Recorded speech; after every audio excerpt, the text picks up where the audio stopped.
I was just saying that everybody has to do more with less, and we're all dealing with a situation where maybe we pivoted and maybe things are going well, but we can't handle the work, especially with less people, can't effectively service our clients, or we can't effectively, capitalize on the leads that we are getting, or maybe things are just harder and we have to do more with less, and we feel like we're running in the hamster wheel.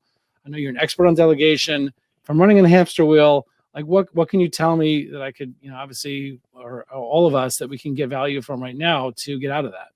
Awesome. Yeah, thank you. And thanks for taking the lead on the launch here for this session with me working out my tech issues. It's a great question. It's part of, I think, this entire experience for everyone has been sometimes taking a pause and saying, nobody has experienced this before. Nobody is an expert. We obviously live in a world with a rich history of all kinds of economic growths and downturns. Some challenges. This is not the first time in the history of humanity that people have been challenged.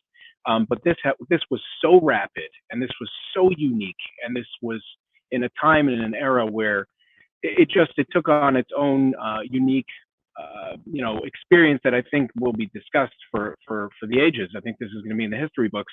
That one of the things that I have found that people have really needed to do is constantly remeasure.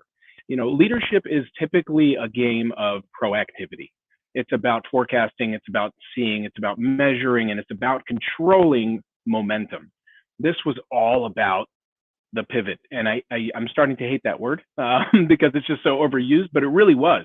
It was about a certain amount of agility and ability to constantly remeasure. So that hamster wheel feeling that people are getting, the answer is you've got to step back again and look at what's going on. You have to reprioritize. You have to, like never before, decide what really needs to happen now for your business and for your clients and for your future, and what can wait. And things that would have been part of the day-to-day when productivity was what it used to be, unfortunately, it has to shift, and you got to start saying no to some things, and you got to start pushing some things off. Teams are doing their best, but it's not 4 months ago. And therefore, delivery, turnaround time, operations, and expectations, both on the client side and on the provider side, all have to kind of be reformulated.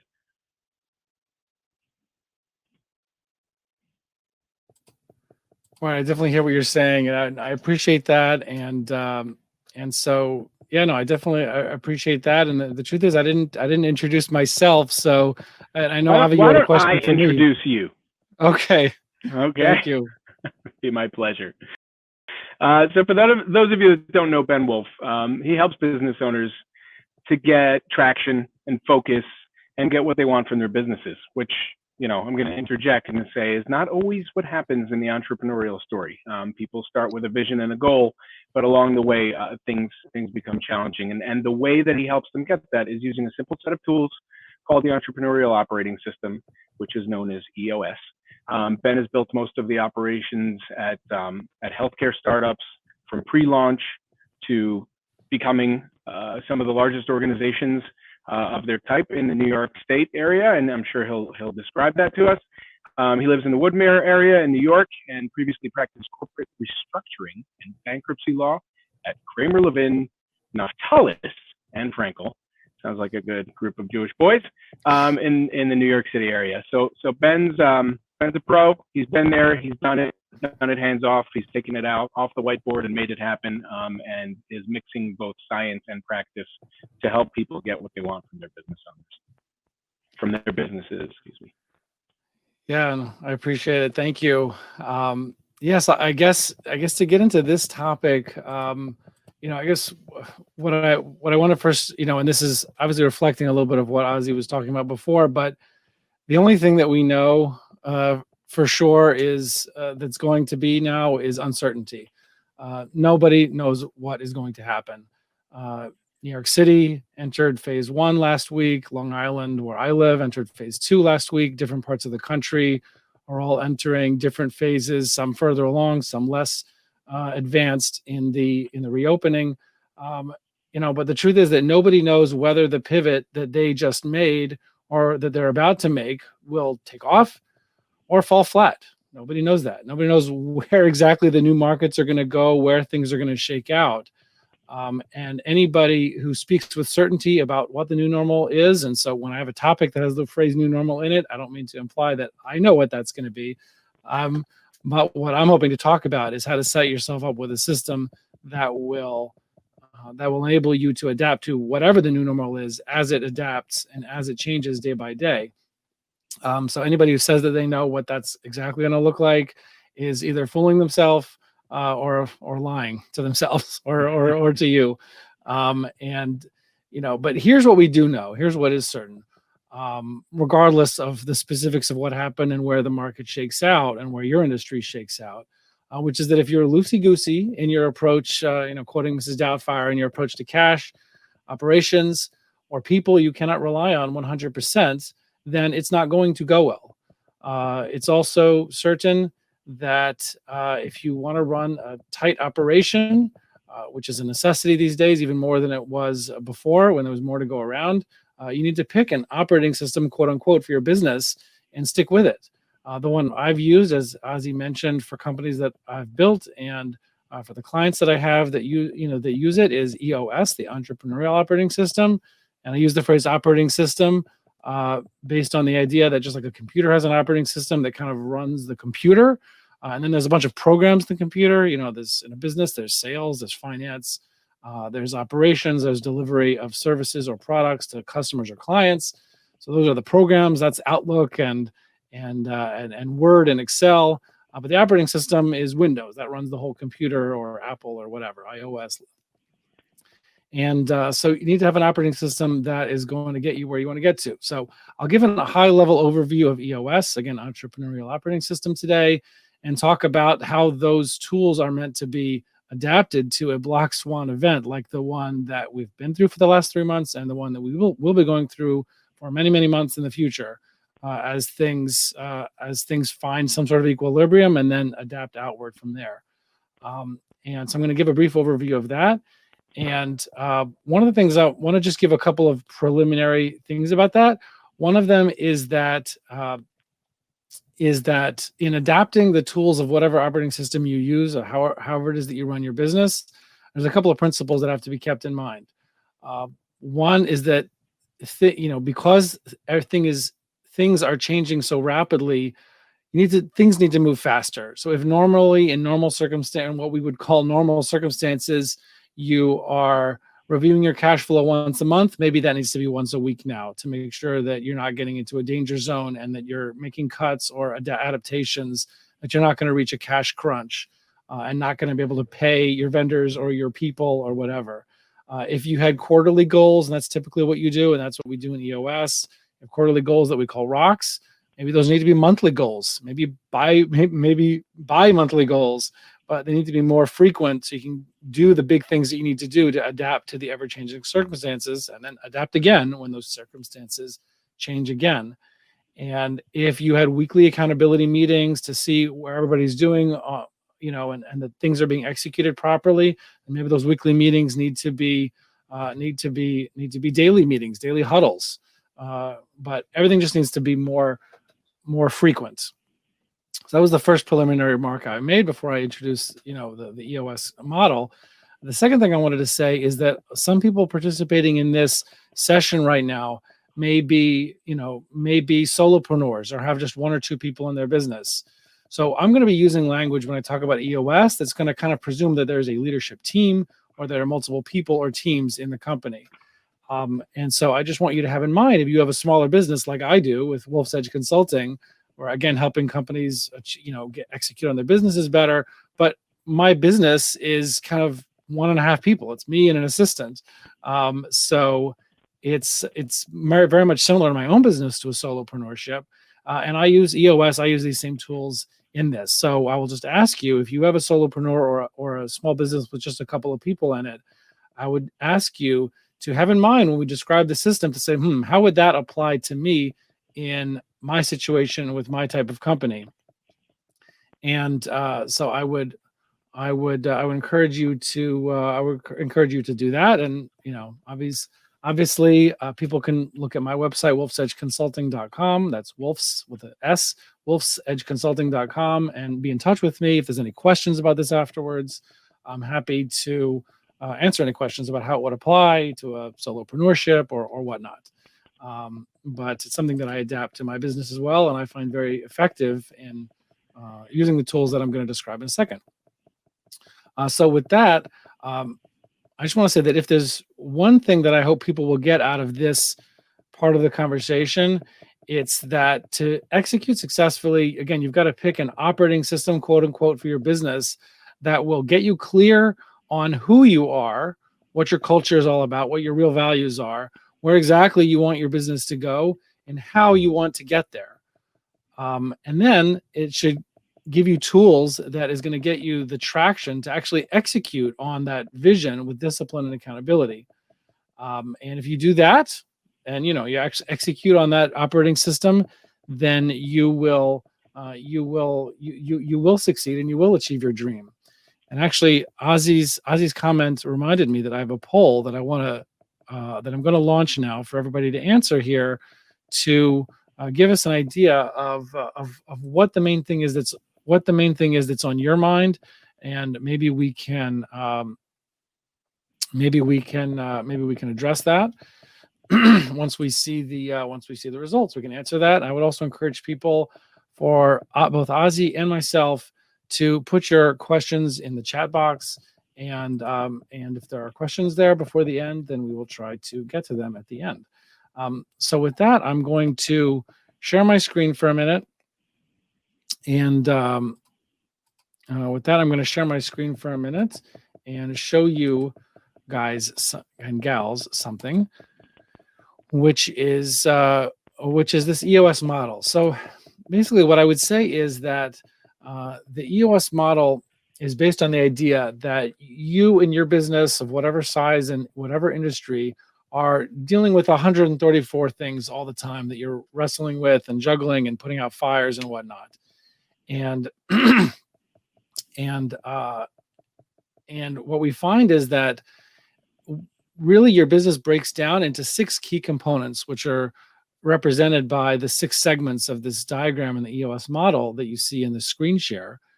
And what we find that if you can get strong, which we measure on a scale of 0% to 100% strong, if you can get what you consider to be strong, or at least 80% strong in each of those 6 key components, then most of those 134 issues are going to fall away, because you find that they are actually symptoms of weakness in one of these 6 key components. And when I describe each component, I'm going to say a couple of words about a tool that you guys can use that's going to be of immediate value for you just from listening to this session, that you could use and bring into your business to be able to strengthen those 6 key components. And so with that, I'd like to start with the vision component, which is the vision component basically means that you're able to answer the question of, like, again, who are you? What are your core values? What does it mean for somebody to be a cultural fit with your organization, with your company? Are you kind of like beast mode all the time? Is it kind of like that you're in beast mode all the time, or it's, family first, or like pitching in or staying in your lane and out of others? But what is it that, like, if you would say that whoever the best person is in your organization that you love, and if you, not you, the owner, but somebody else, if you could clone them 100 times, that you could just take over the world, what are the qualities that make you value them so much and make them such an amazing part of your team? Well, then those are probably your core values. And by getting clear on what that is, you clarify who you are. And also answering questions, what we see here in the vision component is what we see here in the vision component is answering 8 questions. And these 8 questions I'll go through briefly on this document here, which we call the VTO, the Vision Traction Organizer. And again, if anybody gets in touch with me at wolfsedgeconsulting.com, you can contact me through the website, and I'll email you a PDF or a Word version of this document so that you could fill it out for your own business. But here's some examples of core values that I just discussed. The second of the 8 questions is, what's your core focus? Is getting clear on what are you best at? What's your sweet spot that you are better at than anybody else in the world? and that, yes, you could do a lot more stuff, but what is it that you're best at, that you get the best bang for your buck in your sales and marketing resources? And instead of being a jack of all trades, if you focus your core focus and not try to do everything, then you'll be much, much, much more successful than you would if you were, again, trying to be all things to all people. I know somebody in a who had a law firm where he was, half the practice was litigation and he's running EOS, and half the practice was transactional in his field, which was franchising, or is franchising. And he actually said that, you know what they're best at, what they enjoy the most is the transactional part. They don't really like the litigation part. So they got out of the litigation business, even though it was 50% of their, even though it was 50% of their revenue before that, which is a scary, scary leap to do. And what they found was that at the end,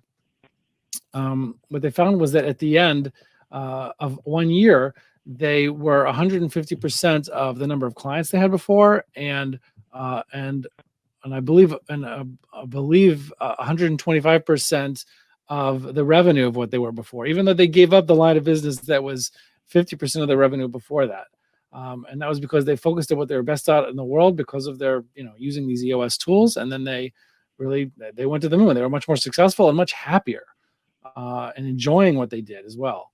So that's the next thing, which is core focus. The next one is 10-year target, just getting clear on getting everybody on the same page about, hey, where are we going with this? Could be 5 years, 10 years, 15 years, but everybody's different of where they want to set that goal. But where is it that you want to see yourself? Get clear on that, paint a picture. And because to the extent that everybody's rowing in the same direction, they have something excited about, besides just the checklist of the day-to-day, which is what so many of us and our people just focus on. Okay, what needs to get done today? But if everybody's focused on, hey, where is this supposed to get to? Then they can achieve much better where you want to get to. And again, that's one of those things actually which may need to hold in abeyance for now, because we don't know what the immediate future is like, but we can still know what the long-term future is like, regardless of the immediate present. So the next thing is a 3-year picture, painting a picture of where things want to look like in just 3 short years from now in order to feel like you're on track to get to your 10-year target. And it's identifying the marketing strategy, which is critically important. There are people here talking about marketing, and there's definitely huge experts in that field that you should be listening to at this expo. And in the marketing strategy field, from EOS, we take it from a higher level perspective, not a marketing specialist perspective, and that's identifying your target market. What is the demographic, geographic, and psychographic profile of your ideal client, the people who your message resonates with the most? That is used, clarifying that information is used as a filter. If I'm thinking about doing something in marketing, it may sound like a cool idea, but is that once I identify my target market, I could always ask that filtering question. Is that where my target market people are? Is that where to find them? What's bothering them that I can help with? And am I addressing that in my marketing materials? So it's a filter with all of your marketing and sales decisions. The next thing is your 3 uniques. It's identifying what 3 things make you different from everybody else in the world. And when I say 3 uniques, it's the combination of those 3 things that sets you apart. 3 things that you're the best at. Now, one of those things, maybe most people in your industry, most of your competitors will have one of those things.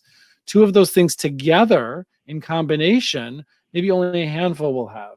But all 3 together in that unique combination, nobody else will have except you. And that is what makes the content of your message all of your marketing. Whether, again, it's your marketing, whether it's digital, print, whatever kind of marketing it is, are you hitting those 3 uniques in all of your marketing materials and your message?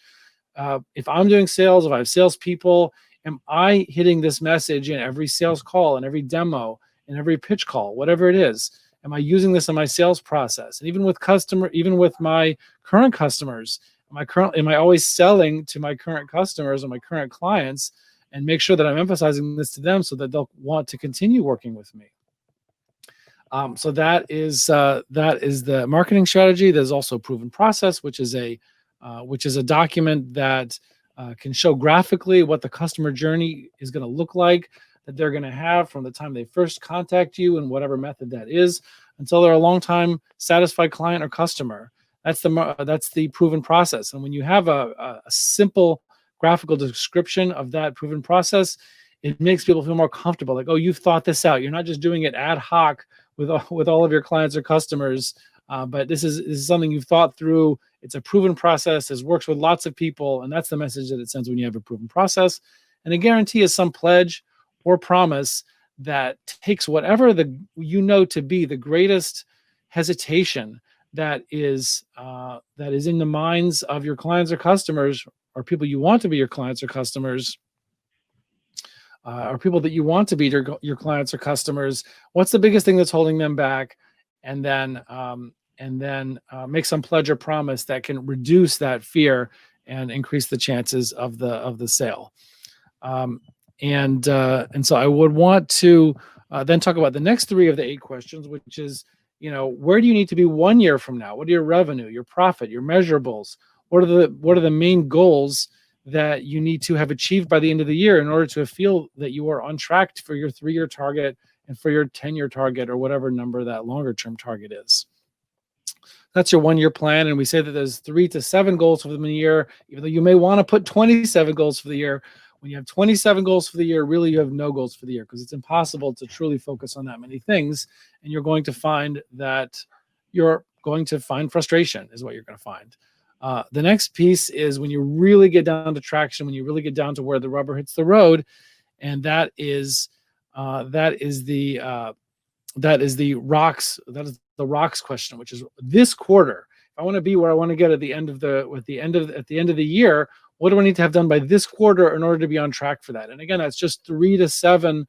That's just 3 to 7 goals. And we're going to talk later about how we create accountability around working on a weekly basis towards achieving those goals.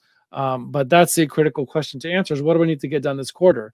And as I mentioned at the beginning, at a time like now, depending on what you're going through of great transition and great change, then you may need to have not quarterly rocks, but you may need to have monthly rocks or bi-monthly rocks, and then checking on that on a daily basis or a twice weekly basis or whatever it is. But you may need to adapt these type of tools to make sure that you're executing fast enough to survive and hopefully to thrive and overcome the challenges and the uncertainty of the current environment. And the last thing is the issues list. You've got a million issues and ideas and opportunities that are like flying into your head all the time, or that come up in the course of day-to-day operations. So you need to have a place, a catharsis, to put those issues where you don't have to act on them right away. The tendency is just to want to act on it. If you have an idea or there's a problem, well, there's 2 tendencies. One is to like either sweep it under the rug and say, I can't, and just sweep it under the rug and not deal with it. Or there's a tendency to want to act on it immediately and then give you or your company or your ability to execute complete whiplash, going from one idea to the next, never finishing executing any one of them. So the way we handle that is we agree on what the quarterly priorities are, or more frequently if you need to, and then we add anything else, any other issues, to the issues list, the long-term issues list, ideas, opportunities. I think that there is a comment here that this document here, this vision, what I call the vision, or what EOS calls the Vision Traction Organizer, or as its friends say, the VTO for short. This VTO is something that I could share. I don't know if the Expo has a way of me sharing that with everybody automatically, but please go to wolfsedgeconsulting.com, WOLFS, wolfsedgeconsulting.com, in response to somebody's question. Go to my website. There's a contact us page. I will email you a PDF and or a Word version of this, and then you could fill it out. And I see that Ozzy put my email in there. So just you can email me directly, and I will send you a copy of this document to fill out. So thank you, Ozzy, for doing that. Hey, you got to be a good backup guy right here. Yeah, I appreciate it. And I feel like I'm going too slow because we need to end by 11:55, so everybody has time to get to their next session. So I'm going to really kind of get moving on this, which is which is the vision component. The next thing is that, okay, when you get clear on who you are, where you want to go, how you want to get there, the next thing is getting that shared by all. That means sharing with your people. It can't just be something that exists in your head or like your private owner's box or CEO's box, but it has to be something that you actually share with people, because it can't catalyze action and desires and efforts unless it's actually shared with people. So having the state of the company address periodically, sharing this sharing this information, calling out core values, wins is great stuff to be doing to make sure that these are shared by all. I see there's some comments about EOS in the chat, which we'll get to in a few minutes. And so moving on to vision. So when you're clear on vision, you really can't execute on vision without the right people. So without being strong in the people component, and being strong in the people component means having the right people in the right seats.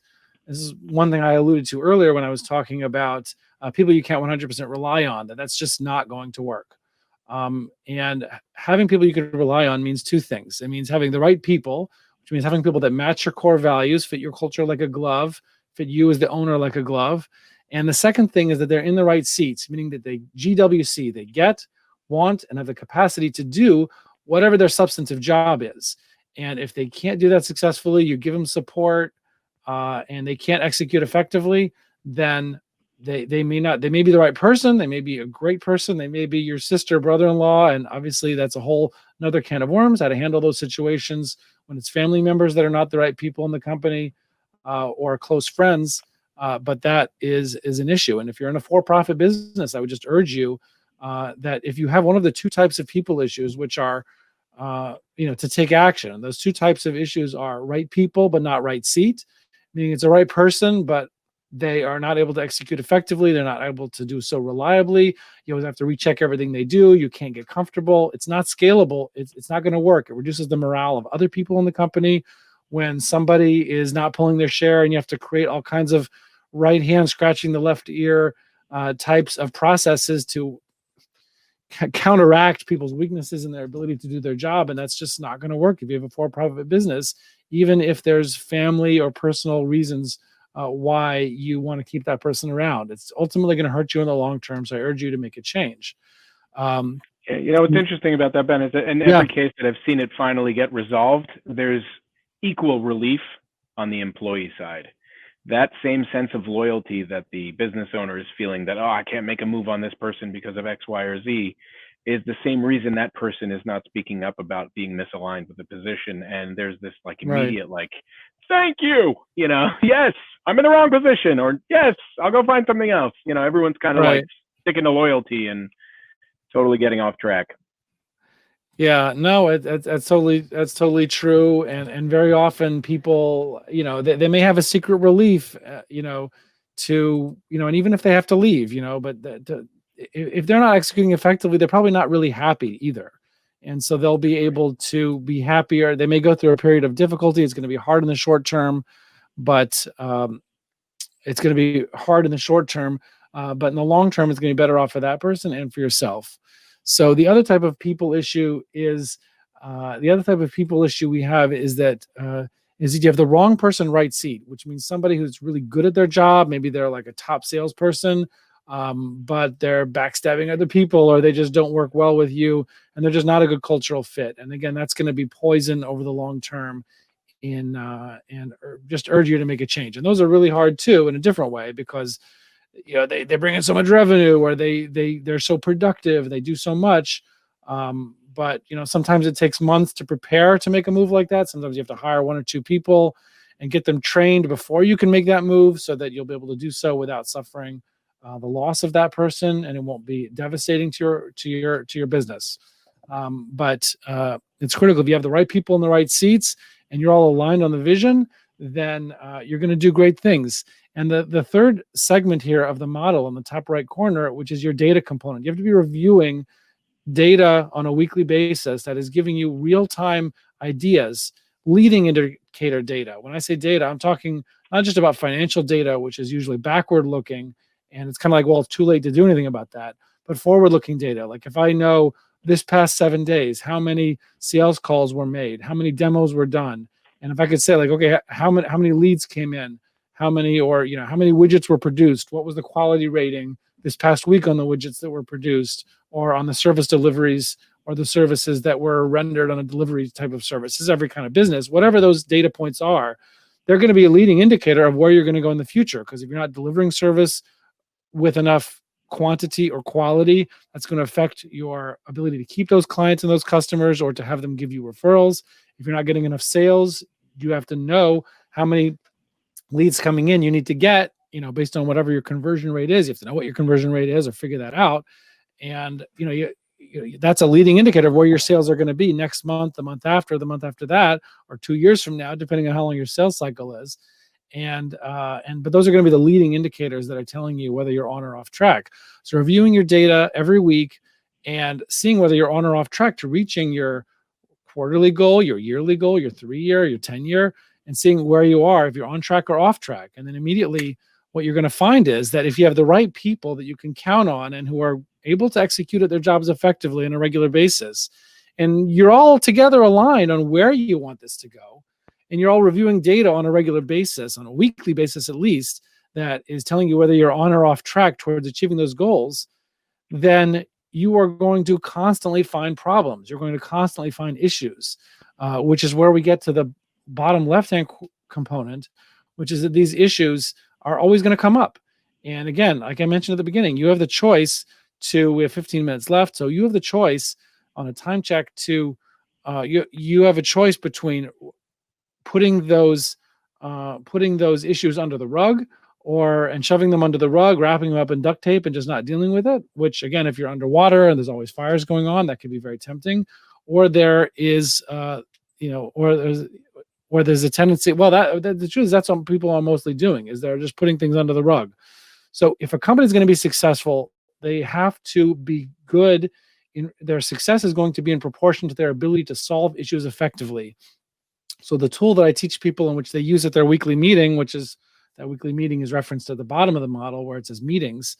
That weekly meeting, they're doing a process called, where everyone's creating an issues list. That means that no matter who it is, from whatever you consider the bottommost person to the topmost person, whenever anybody spots an issue, or when you're going over your data and you spot issues, or you realize, hey, this quarterly goal that we're working on is off track, or we're not quite on track for that, what's getting in the way, is it goes right away on the issues list. And everybody gets in the habit that there is an issues list to put this on. You don't have to keep it on the front of your mind, and it's not going to get forgotten about. If you put it on the issues list, it will get addressed in the proper time if you have a process for solving issues on a regular basis. And that process is that IDS initials there in that bottom left-hand quadrant, which stands for identify, discuss, solve.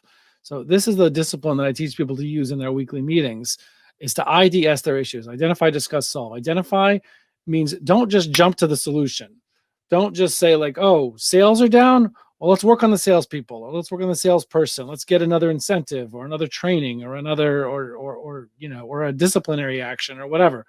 Like, how do we even know that the salespeople are why sales is low? Maybe the salespeople are making fewer sales because they're getting junk leads and unqualified leads because of a marketing issue.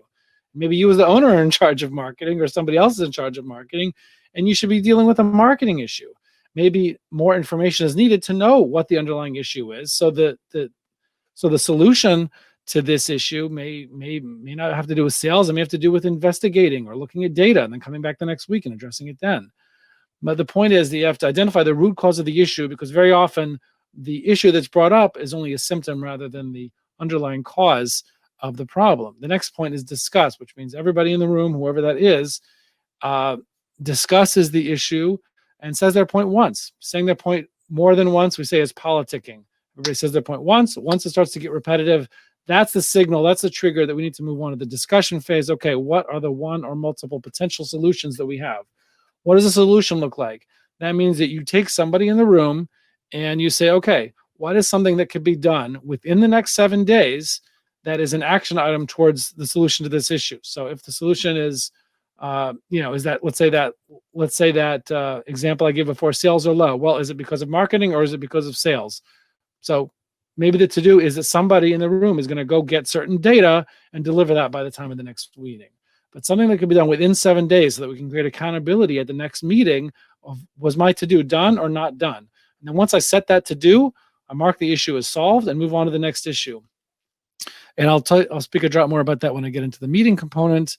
But the next thing is, so that's the issues component. To the extent that you're going to be good at lining up and solving issues at the root, because you identify what they are at the root first, and then solving them, and then creating accountability on that weekly discipline of ensuring whether people's to-dos from the previous week, which had to be done within 7 days, are done or not done, then you're gonna be knocking out your issues. You're gonna find that every week you're gonna be knocking out 3 issues, sometimes 6, sometimes 9, sometimes there'll be one big hairy issue.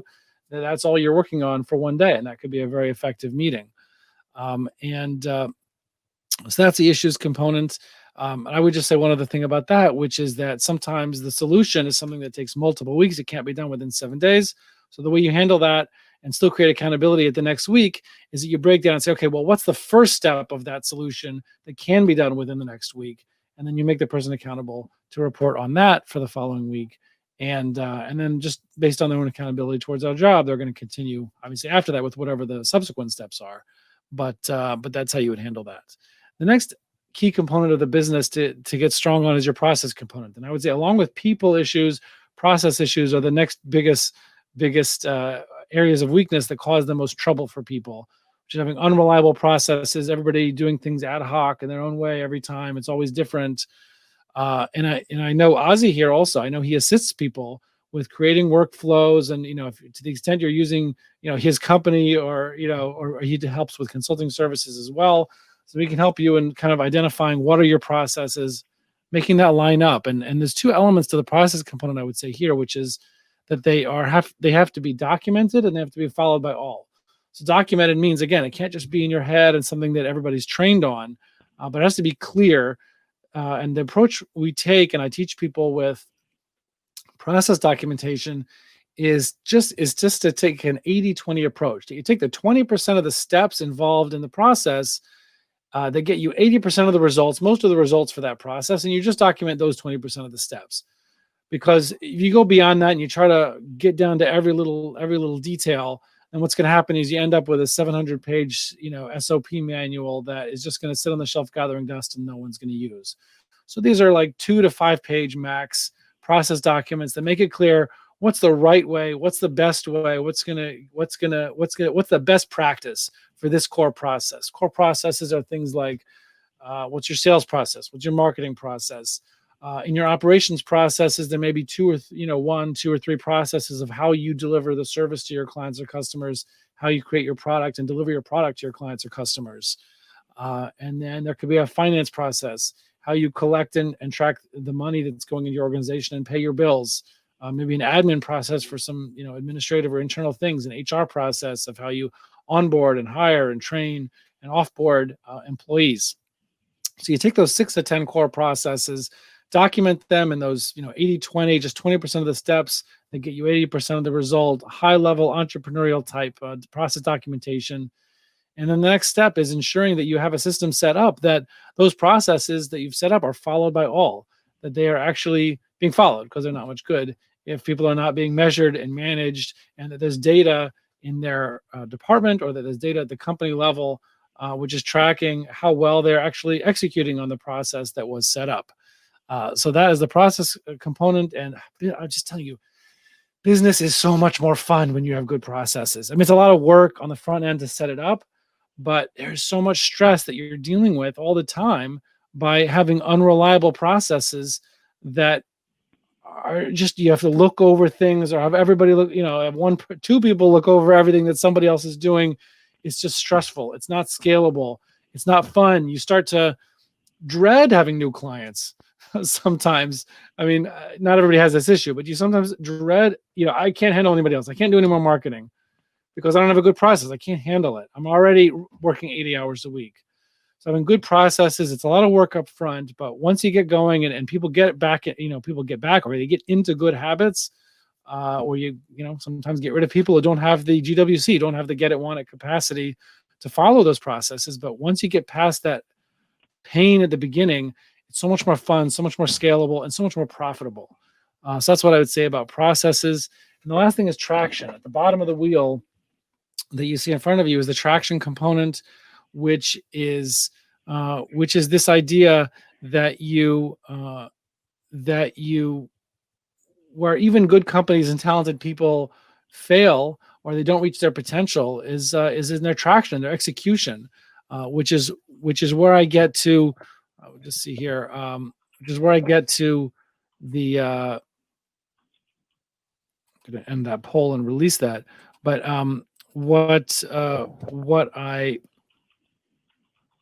you get to in the traction component, I'm just going to get to another piece of the agenda here on the screen, which is what do you do to get traction? So first of all, you have rocks, which we talked about earlier in the 8 questions in the vision component, which is and they're called rocks based on an analogy by Stephen Covey from one of his books, where he talks about how, the only way you could fit, sand and water and pebbles and rocks into a jar is by first putting in the rocks and then the pebbles and then the sand and the water. Then you can get it all in. But if you don't put the rocks in first, the big things, the things that are important but not necessarily urgent, then you're not going to get where you want to go, because the pebbles and the sand and the water, those day-to-day fires that come up and the day-to-day tasks that have to get done, you're never going to have time, or you're never going to be able to make time for the rocks unless you set those in first. You create blocks of time and you focus on a regular basis on achieving those rocks, and then fit in the fires and the day-to-day responsibilities in between that. That's where you're able to execute effectively. And so that's one component. The next thing is meetings. And here's what we call the level 10 meeting agenda. Because most people, when you ask them or you ask the people, is that what's the rating that you would give to the effectiveness of your internal meetings? And most of the time people say that they would give them a 2, a 3, a 4. It's painful. It takes over, sometimes people hate meetings. It takes over their life. They go these 3 or 4 hour monster sprawling meetings, or they don't have enough meetings and people don't know what anybody else is doing, all living in silos. So our goal is to teach people a tool of how to have effective meetings. So I'm sharing with you guys now this tool called the Level 10 meeting, which you could also just Google or go to my website, find out more information about that. And the agenda here is that you agenda into the meeting by sharing some good news, personal and professional. You go over your scorecard. Again, that's weekly, or maybe if you're doing this on a daily basis, you do this at a daily huddle. Now at a time of crisis and great change, and you review your data. Okay, we have a minimum for each data point that we're reviewing on a weekly basis. Our sales, our pitches, the quality of our product last week, number of widgets produced, whatever it is, all that stuff that's activity-based numbers. Are we on track this past week with our numbers? And if we're not, we use the phrase, we drop it down to the issues list for that meeting. We don't address it, no excuses, no alibis. We just drop it down to be addressed as an issue. And the reason why it's important not to just get into whole big discussions every time you look at a number is because it usurps your ability to actually prioritize your time as a leadership team or as a departmental team. It hijacks your ability to prioritize. So we'll get to that in a second. But the next thing is rock review, and everybody, however many people there are, and if there's one of you, I would just say also, like a solopreneurship for myself, I have a coach that I use, and I do my level 10 meetings with my coach. That's how I do it as a solopreneur, so that I'm not talking to myself when I do a level 10 meeting. Or you could pick a friend or maybe another entrepreneur, and you could have your level 10 meetings together and hold each other accountable for your data and whatever, if you're 2 solopreneurs. That's an idea of how to do that. So rock review, just again, quickly, simply saying, on track or off track? Am I on track? Am I taking the actions to finish this by the end of the quarter or the month or whatever my time period is for this rock, for this quarterly goal? On track or off track? If I'm off track, we drop down the issue to be addressed. Okay, what can we do? Why are we off track? How can we get back on track? The next thing is customer employee headlines. Any big goofs with customers, any big events going on, babies born, whatever with employees, deaths in the family, just things that we need to know to smoke out potential issues, things that went wrong that might be indicative of a problem that we need to address, and then adding that to the issues list. And we're going to be wrapping up in a second. And things, customer employee headlines, a to-do list, again, just saying done or not done on all of the previous week's to-dos. Where on our issue solving last week, 80% or more, actually 90% or more of your to-dos should be to done. That's the goal. And the last thing is IDS. This is the bulk of the meeting, spent on issue solving, spend 30 seconds prioritizing the issues. That way you could be strategic about what you're spending your time on, and not just whatever came up in the earlier part of the meeting just ends up engulfing the entire meeting. But you can actually be strategic on how you spend your time. And then it's critical to start on time and end on time. And I really want to emphasize end on time, because people are going to dread this. It's not going to be effective. You may think, hey, we can get more done. but it's just the evil inclination that's tempting you to have a longer meeting. And so that is the meeting component. That is getting clear on that. And then the last thing I would say, just to conclude, is again, people have questions about any of this. You can put it in the chat. You can ask me afterwards by email. Ozzy included the email in the chat. You can go to my website, wolfsedgeconsulting.com, ask a question. Happy to have a conversation. But to execute effectively, the goal is to pick an operating system that your business can work on, a set of tools where you guys can get clear on who you are, where you want to go, how you want to get there, and then get the traction on that vision so you can execute on it with discipline and accountability. And again, if you do that, you will achieve your dream. As Winston Churchill said, success is not final, failure is not fatal. It is the courage to continue that counts. So keep with the courage, keep executing, and I think we have 2 more minutes if there's any questions to come up. I'll look in the chat now, and Ozzy and I can address any questions in the last 1 or 2 minutes that we have. But thank you all for joining, and definitely be in touch with any questions. That was great. Great overview, Ben. Appreciate it. I would just add, my experience has been working with a lot of solos and emerging small businesses, and I think that perhaps if within the group, a little quiet group, so speak up, guys, we don't have a lot of time. Within the group, if there are emerging, growing businesses, you might be saying to yourself, well, this structure seems like really large. Ben pointed out a few times, he is a borderline solo business himself. This structure, we see people when they're just like coming out of overwhelm and operating in chaos, and they come to us for the first time for the process slice of that wheel. And they spend so much time redeciding things they've decided dozens of times, operating actually in a structure that they've never actually even articulated. And when you talk about resilience, which is today's topic, being able to navigate the kind of changes that we just experienced when you're already in chaos, that is a challenge. When you have structure to lean on, of course it has to change, and of course you have to reevaluate. And Ben has pointed out, along the way, change your meeting schedules, change your timelines, your evaluation points. But if you're starting with chaos and all these things that are really already in place aren't clear enough to you, you can't manage them.